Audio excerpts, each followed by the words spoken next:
In this lecture, we're going to be building a line chart. Whenever you have date or time, line charts lend themselves well to that field. For this exercise, I've chose a different data set than we've been using up to this point. This is a data set dealing with UFO sightings and has a lot more variety in the date. I'm going to pull the date over to columns to create the line chart. The first thing we're going to talk about is this is going to start off with year. You see a little plus there. You can drill down to quarter, month, day. And as you do that, different levels, hierarchies are added to your chart. So let's just focus on year for now. And pull in number of records. That is what we were expecting to see. It's that simple to create a line chart. The nuance is this year, what if we wanted to look at it by month? You'll notice these are different colors. As we've been working through these exercises, you should have seen that the pills are different colors. Usually the blue pills are associated with dimensions and the green pills are associated with measures.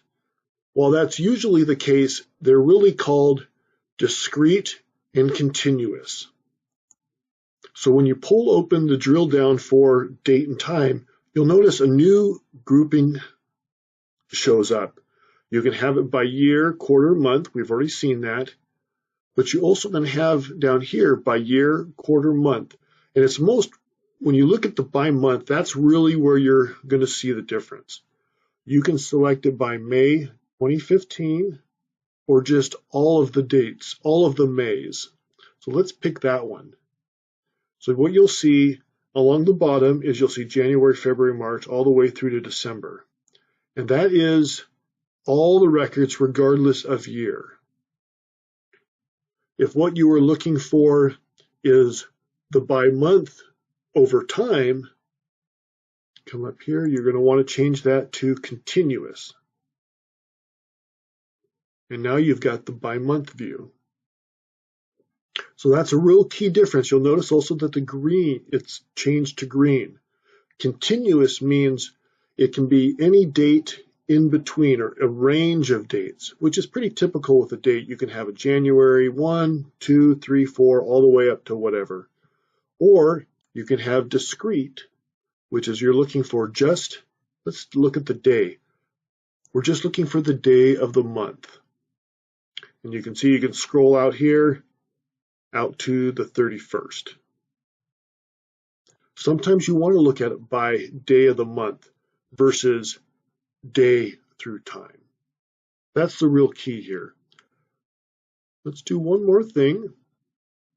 Come up here, we're going to change this to month. So we see it by month, and that's the total of all the records. What if we want to see how it compares, each year compares to each other? Come up to day and time. We're going to pull that down to color. Add all members because there's a lot there. And the year. It always starts off with year. You can change that if you wanted by selecting, dropping down and selecting. We want it by year. Well, let's get rid of this one. This one's a little bit of an outlier, so we're going to exclude that. That's a little messy. Then you can start going through and you can exclude or include items that you want. Let's get rid of this. Let's see what it is by year.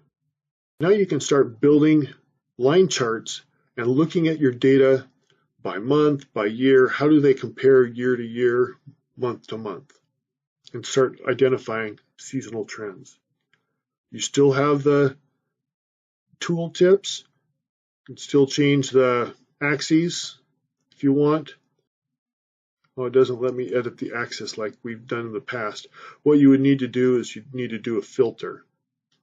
With time, if we have it on continuous, let's do continuous. And let's go, we're going to filter this. One, you've got a range here. Or, this is something that's very cool. You can change it so it's a relative date. So you can look at the past. Let's look at the past or the last 10 years. And it'll change based on today's date. Okay. If you had some sort of forecast, maybe you wanted to see the next 4 years, the rolling, you can select a date from here on. If you had, you could do this year if you had the months. So this would be a way that you could do cum to date, because you could show just this year, anchored to relative today. So this is really this is really powerful if you're doing monthly or quarterly reports. Weekly reports is how I've used it. And you can pull the last week's data or the last month's data or the last 3 months or whatever. So this is very powerful in terms of being able to filter real-time dashboards.